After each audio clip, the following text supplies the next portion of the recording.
Hello everyone, কেমন আছো সবাই?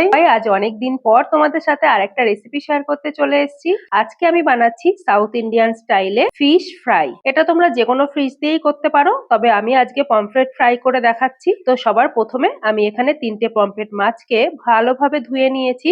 তারপর মাছগুলোর গায়ে একটু চেরা লাগিয়ে নিচ্ছি। এইভাবে চেরা লাগিয়ে নিলে মাছগুলোর ভেতরে নুন, হলুদ বা লেবুর রস আর যে মশলাগুলো দেওয়া হয় সেগুলো কিন্তু খুব ভালোভাবে ঢোকে। তাই অবশ্যই তোমরা মাছের গায়ে এইভাবে কাটটা লাগিয়ে নেবে। এবারে মাছগুলো কাট লাগানোর পরে আমি লেবুর রস দিয়ে দিলাম। অর্ধেকটা লেবুর রস আমি 3টে মাছকে খুব ভালোভাবে মাখিয়ে দিয়েছি।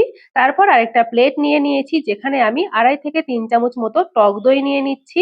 এবারে টক দইয়ের ওপরে আমি 1/2 চামচ মতো হলুদ গুঁড়ো, 1/2 চামচ নুন, 1/2 চামচ মতো রেড চিলি পাউডার, 1/2 চামচ দিয়ে দিয়েছি গোলমরিচ গুঁড়ো, আর দিয়েছি 1/2 চামচ ফিশ কাবাব মশলা, আর দিলাম 1/2 চামচ গরম মশলা। আর এখানে আমি 2-4টে দানা চিনি ছড়িয়ে দিলাম। যেহেতু লেবুর রস টক দই ইউজ করেছি, তাই একটু স্বাদের ব্যালেন্সের জন্যই এটা দিলাম। আর দিয়ে দিয়েছি একটা কারি পাতার স্টিক নিয়ে সেই কারি পাতাগুলো দিয়ে দিলাম, আর 2 চামচ মতো সর্ষের তেল দিয়ে দিয়েছি। আর সবশেষে আমি এর মধ্যে অ্যাড করলাম 2 চামচ মতো কর্নফ্লাওয়ার। এবারে হাতের সাহায্যে খুব ভালোভাবে সমস্ত মশলাগুলোকে দইয়ের সাথে মাখিয়ে নিচ্ছি।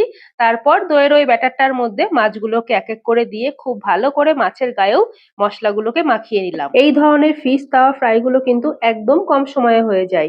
প্রথমে মশলার ব্যাটারটা বানিয়ে নাও, আর তারপর তাওয়াতে দিয়ে ভেজে নিলেই কিন্তু হয়ে গেল। এবারে আমি মশলা মাখানো মাছগুলোকে 10 মিনিট 15 মিনিটের জন্য একটু ম্যারিনেট হতে রাখলাম। সেই সময় একটা প্লেটে আমি 2 থেকে 3 চামচ মতো সুজি নিয়ে নিয়েছি। শুকনো সুজি নিয়েছি, আর সামান্য একটু পরিমাণে লবণ নিয়েছি। দিয়ে নুনটার সাথে সুজিটাকে খুব ভালো করে মিশিয়ে নিয়েছি। তারপর ভেজে নেব। ভেজে নেওয়ার জন্য দেখো, প্রথমে একটা পমফ্রেট মাছকে আমি নিয়ে সুজিটার মধ্যে রাখলাম। তারপর মাছটার এপাশ ওপাশ ওই সুজিটা মাখিয়ে নিলাম।